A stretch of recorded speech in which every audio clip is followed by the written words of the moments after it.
Selamat siang. Pada pertemuan ke-14 ini, kita akan belajar tentang sifat-sifat biofarmasetika.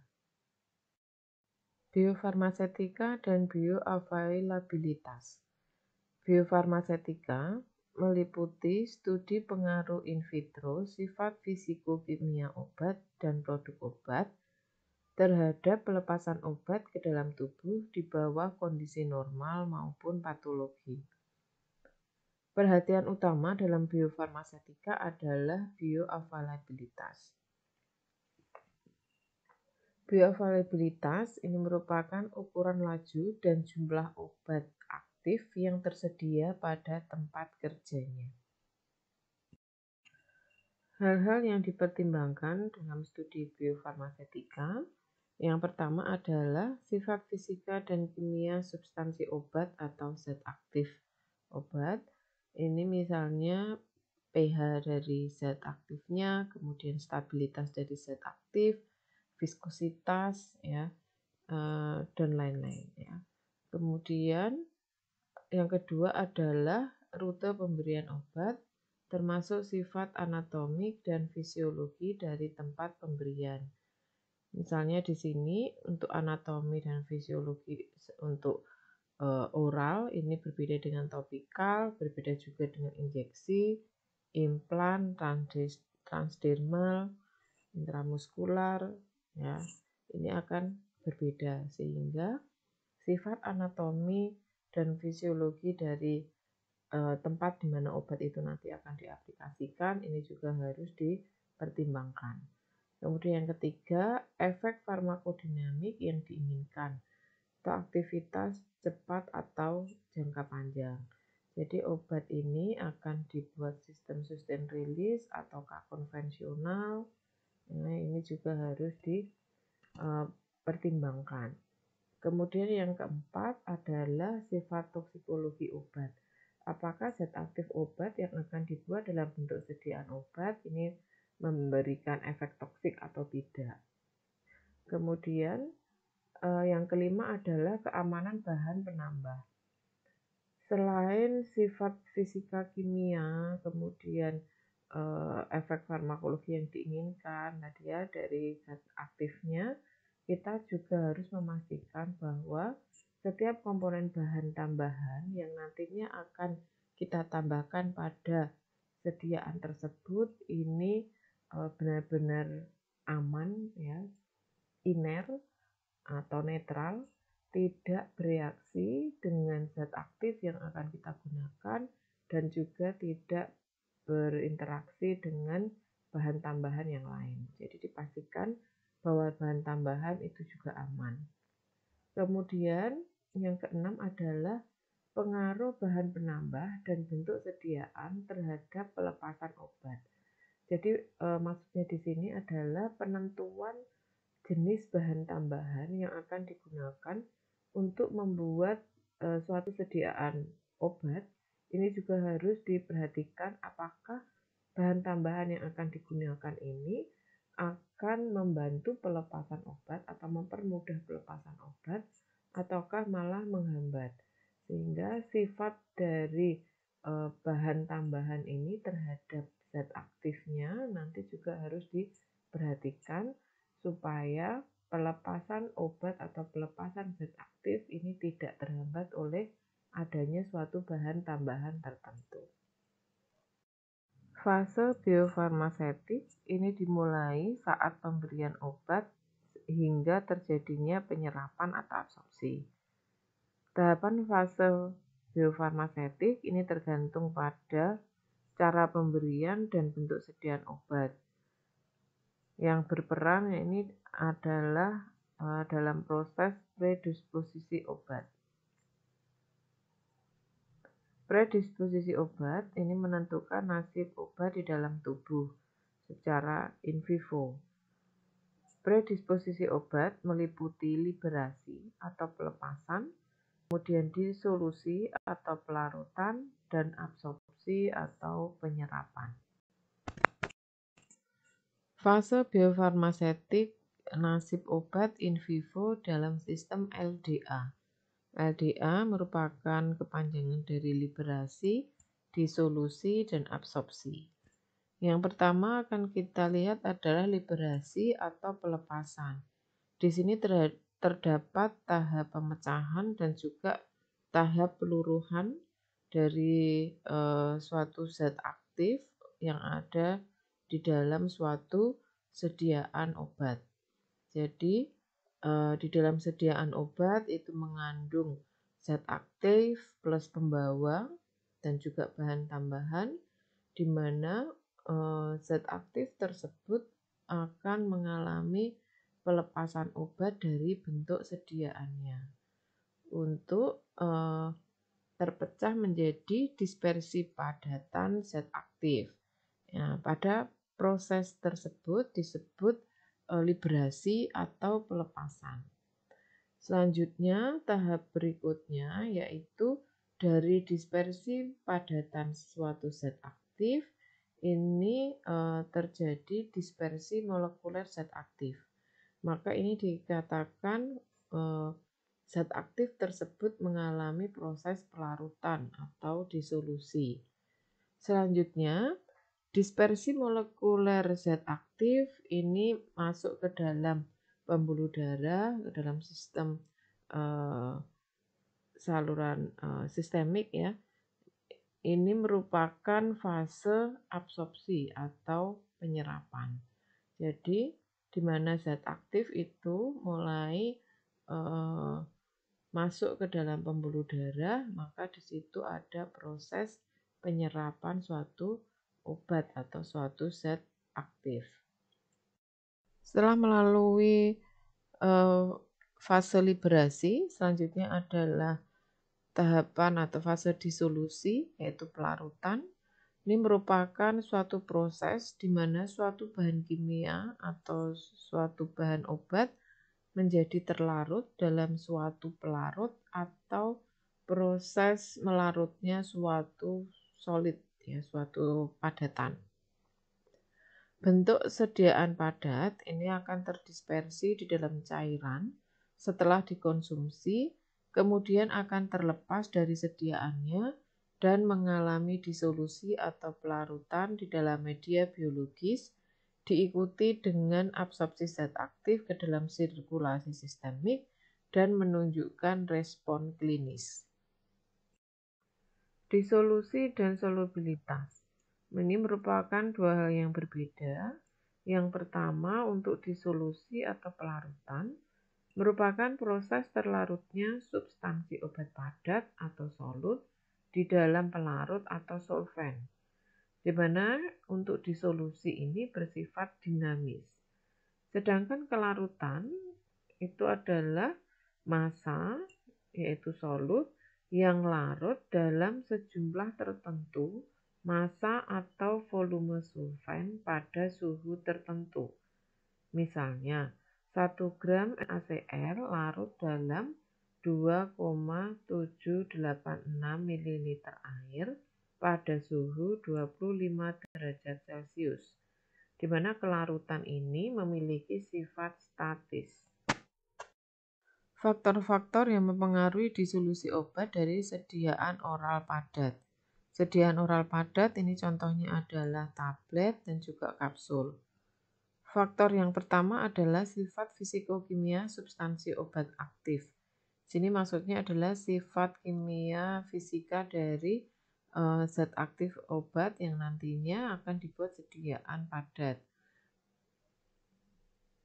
Misalnya pH sediaan, pH zat aktif, kemudian viskositas jika itu nanti bentuknya sediaan adalah cair, kemudian sediaan cair yang nantinya akan dibuat sediaan padat maksudnya ya. Kemudian untuk faktor yang kedua adalah sifat eksipien atau sifat dari bahan tambahan. Ini juga akan menentukan disolusi obatnya, apakah zat tambahan yang kita tambahkan dalam bentuk sediaan padat tersebut mampu melepaskan zat aktifnya atau tidak. Kemudian yang ketiga adalah metode pembuatan, di mana metode pembuatan ini juga sangat berpengaruh terhadap disolusi obat. Misalnya untuk membuat sediaan tablet, kita bisa gunakan 3 metode pembuatan. Yang pertama adalah metode granulasi basah, kedua metode granulasi kering, dan yang ketiga adalah metode cetak langsung. Di mana ketiga metode ini akan memberikan waktu disolusi yang berbeda. Untuk dari ketiga metode ini yang nantinya akan memiliki waktu disolusi yang lebih cepat adalah umumnya untuk obat dengan metode pembuatan cetak langsung. Karena di situ penambahan bahan pengikatnya itu dalam bentuk kering, ya, tidak ada pembentukan granul. Sedangkan untuk metode granulasi basah dan granulasi kering ini terdapat penambahan bahan pengikat dan adanya pembentukan granul, di mana ikatan antar partikelnya menjadi lebih kuat dibandingkan pembuatan metode cetak langsung. Tidak ada pembentukan granul, sehingga ikatan antar partikelnya menjadi lebih lemah, sehingga pada saat obat itu ditelan, ya, tablet itu dikonsumsi, maka ada kontak dengan cairan lambung, maka tablet tersebut akan mudah terdisolusi, ya, terdisintegrasi dahulu kemudian terdisolusi. Ini merupakan tahapan absorpsi obat. Kita bisa lihat untuk obat di dalam produk obat atau dalam suatu bentuk sediaan. Misalnya ini gambarannya adalah tablet, di mana begitu tablet itu dikonsumsi, kemudian masuk ke dalam cairan pencernakan, maka tablet tersebut akan mengalami liberasi atau disintegrasi, yaitu tahap pemecahan menjadi partikel obat padat. Jadi tablet tersebut pecah, kemudian partikel obat padat ini akan kontak dengan cairan lambung, ya, cairan pencernakan. Selanjutnya partikel obat padat ini akan mengalami disolusi, ya, mengalami disolusi atau pelarutan. Selanjutnya zat aktif obat ini akan melarut, ya, di dalam cairan lambung atau cairan pencernakan. Di situ obat dalam larutan, ya, berada dalam larutan yang siap untuk diabsorpsi, yang diserap, ya. Kemudian setelah obat itu terlarut, maka akan terabsorpsi di dalam tubuh, yaitu dalam sirkulasi sistemik, ya, atau dalam pembuluh darah. Sehingga setelah diabsorpsi, maka obat ini akan dapat memberikan efek terapi. Tahap pembatas laju dalam absorpsi. Dalam proses disintegrasi, disolusi, dan absorpsi obat, laju obat mencapai sirkulasi sistemik ditentukan oleh tahap yang paling lambat dalam urutan proses tersebut. Tahap yang paling lambat ini disebut tahap pembatas laju, rate limiting step, atau seringkali disingkat RLS. Kecuali untuk produk lepas terkendali, disintegrasi biasanya lebih cepat daripada disolusi dan absorpsi obat. Untuk obat dengan kelarutan air yang sangat rendah, laju disolusi sering menjadi tahap paling lambat. Karena di sini proses pelarutannya menjadi lebih lama.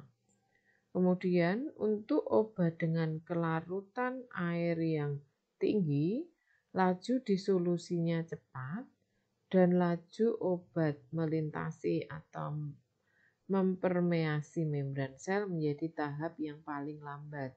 Karena di sini kelarutan obat di dalam airnya tinggi, berarti dia bersifat hidrofilik, di mana membran sel ini bersifat lipofilik atau banyak mengandung fosfolipid, sehingga obat yang kelarutan airnya tinggi ini akan lebih sulit untuk menembus membran sel. Tetapi untuk disolusi obatnya sebelum dia masuk ke dalam membran sel, ini dia lebih cepat. Ini adalah gambaran RLS pada proses absorpsi obat. Jadi misalnya ada suatu tablet yang akan diminum, maka obat itu akan mengalami disintegrasi atau pemecahan ya menjadi partikel yang lebih kecil.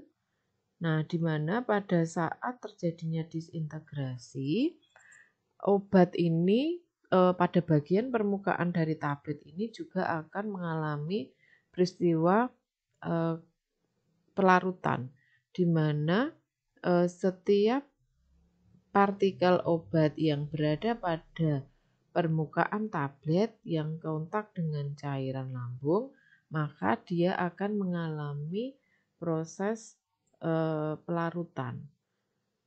Meskipun jumlah obat yang terlarut lebih sedikit, karena yang terlarut hanya bagian obat yang berada pada permukaan tablet. Kemudian setelah ini dinyatakan dengan K1 untuk kecepatan pelarutannya. Kemudian setelah tablet itu mengalami disintegrasi, mengalami pemecahan menjadi ukuran partikel yang lebih kecil, maka zat aktif yang kontak dengan cairan pencernaan ini menjadi lebih besar karena luas permukaan partikelnya lebih kecil dibandingkan tadi tablet utuh ya, sehingga yang kontak dengan cairan lambung ini menjadi lebih banyak, maka jumlah obat yang berada di dalam larutan ini menjadi lebih banyak ya, atau ada K2 tahapan laju pelarutannya. Kemudian setelah obat itu mengalami disintegrasi menjadi ukuran partikel yang lebih kecil, maka obat tersebut mengalami deagregasi, di mana di situ terjadi pemecahan partikel lagi menjadi ukuran yang lebih kecil, ya, sehingga ada K3, di mana di situ K3 menjadi lebih besar, ya. Jumlah zat aktif yang kontak dengan cairan dalam saluran pencernaan ini menjadi lebih banyak, sehingga kemampuan kelarutannya juga lebih tinggi. Ya, setelah obat itu terlarut, ya, maka di situ ada proses atau tahap absorpsi, di mana larutan obat, ya, jadi obat yang sudah terlarut tadi akan masuk ke dalam sirkulasi sistemik. Proses tersebut merupakan tahapan absorpsi obat. RLS pada proses absorpsi obat. Pada proses absorpsi obat secara oral, maka obat akan mengalami disintegrasi, selanjutnya mengalami deagregasi, dan mengalami disolusi. Selanjutnya terjadi permeasi atau transport, di mana terjadi perpindahan obat dari kompartemen satu ke kompartemen yang lain, di mana proses ini terjadi di medium gastrointestinal, di mana akan menghasilkan larutan obat, ya, obat dalam ukuran molekuler, dan obat dalam bentuk solut atau zat terlarut. Ini terdapat gerak difusi acak, di mana terjadi kontak solut dengan dinding gastrointestinal untuk proses absorpsi obat. RLS pada proses absorpsi obat. Untuk proses permeasi, ini merupakan proses difusi obat menembus dinding usus atau dinding lambung, di mana terjadi proses absorpsi. Secara umum, medium gastrointestinal bersifat polar atau hidrofil karena pelarutnya adalah air, dengan beberapa senyawa terlarut seperti garam, enzim, dan surfaktan. Dinding usus ini bersifat kompak atau padat dan seragam, yang mana untuk sel utamanya ini tersusun atas lapisan ganda fosfolipid dan bersifat lipofil. Proses absorpsi dapat disederhanakan menjadi 2 tahap, yaitu disolusi dan permeasi. Misalnya untuk parasetamol dan amoksisilin. Ini memiliki kelarutan di dalam air yang tinggi sehingga akan mudah terdisolusi. Untuk obat tersebut, jadi kedua obat tersebut, parasetamol dan amoksisilin, ini bersifat hidrofil karena kelarutan dalam airnya tinggi, maka dia akan mudah terdisolusi tetapi mengalami kesulitan pada saat menembus membran yang dominan lipid atau lipofil. Sehingga di sini RLS-nya terjadi pada tahap permeasi. Sebaliknya untuk obat yang lipofilik atau bersifat lipofil, contohnya adalah furosemid dan glibenclamid. Di sini kedua obat ini memiliki kelarutan di dalam air yang rendah sehingga mengalami kesulitan dalam proses disolusi. Sehingga di sini akan membutuhkan waktu yang lebih lama untuk proses disolusi kedua obat tersebut. Ini disebut RLS pada tahap disolusi. Sifat fisikokimia yang harus diperhatikan dalam perancangan produk obat, ini ada beberapa hal. Yang pertama adalah profil pKa dan pH dari zat aktif obat. Di sini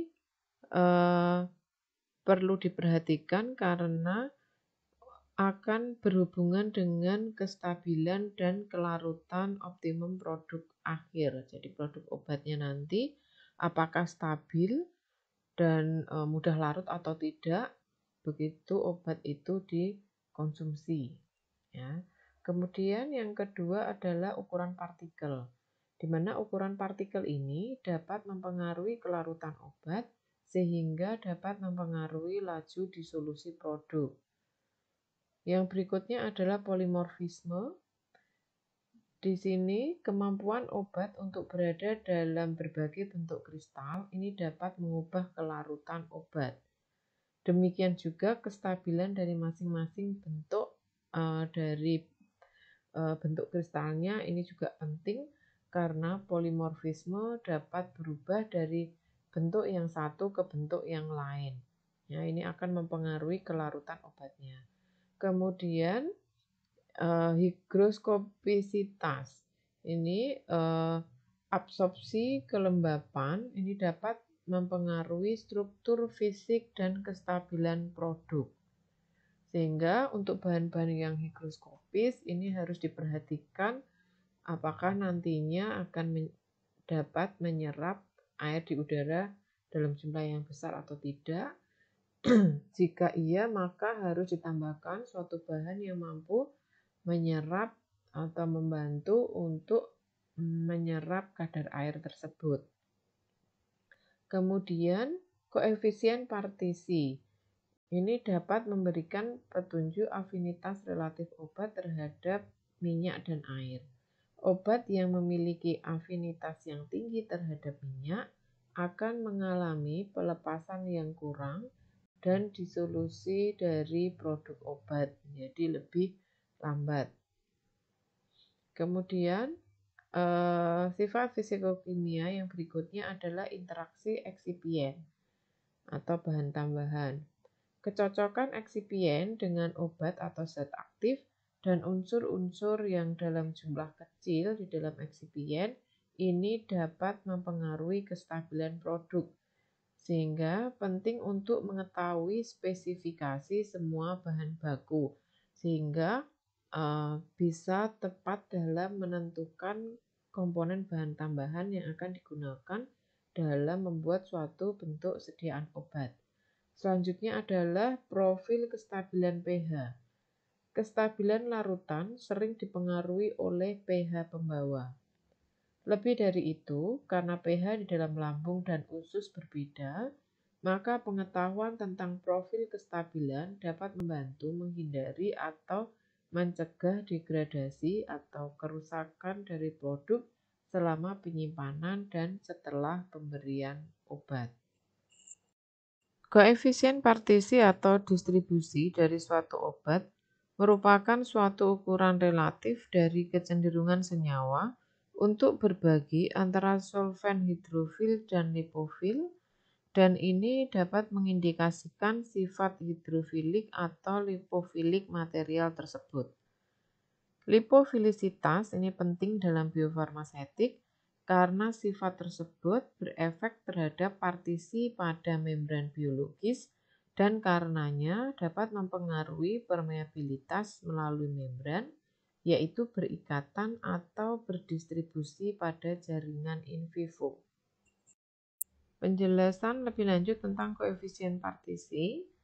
Yang pertama, jika suatu cairan atau padatan berlebih ditambahkan pada campuran dua cairan tidak bercampur, zat tersebut akan mendistribusikan diri di antara kedua fase sehingga masing-masing menjadi jenuh. Yang kedua, jika jumlah zat yang ditambahkan pada pelarut tidak bercampur, tidak cukup untuk menjenuhkan larutan, zat tersebut tetap akan terdistribusi di antara kedua lapisan dengan perbandingan konsentrasi tertentu. Konstanta kesetimbangan atau K ini dari suatu zat terlarut di antara pelarut yang tidak bercampur dikenal sebagai perbandingan distribusi atau koefisien distribusi atau koefisien partisi, di mana konstanta kesetimbangan ini dikenal juga sebagai hukum distribusi yang dapat dihitung dengan rumus K sama dengan C1 per C2, di mana C1 merupakan konsentrasi kesetimbangan zat dalam pelarut 1, C2 adalah konsentrasi kesetimbangan zat dalam pelarut 2. Contoh soal koefisien distribusi atau koefisien partisi. Jika asam borat didistribusikan di antara air dan amil alkohol pada suhu 25 derajat Celcius, konsentrasi di dalam air adalah 0,051 mol per liter dan dalam amil alkohol adalah 0,0155 mol per liter. Maka hitunglah nilai koefisien distribusi asam borat menggunakan perbandingan air dalam amil alkohol. Dan yang kedua adalah hitunglah nilai koefisien distribusi asam borat menggunakan perbandingan amil alkohol di dalam air. Maka untuk menghitungnya kita menggunakan rumus K sama dengan C1 per C2. Maka C1 untuk soal A adalah konsentrasi di dalam air yaitu 0,051 dibagi C2-nya adalah dalam amil alkohol yaitu 0,0155. Itu merupakan nilai koefisien distribusi atau koefisien partisi di mana asam borat menggunakan perbandingan air dalam amil alkohol.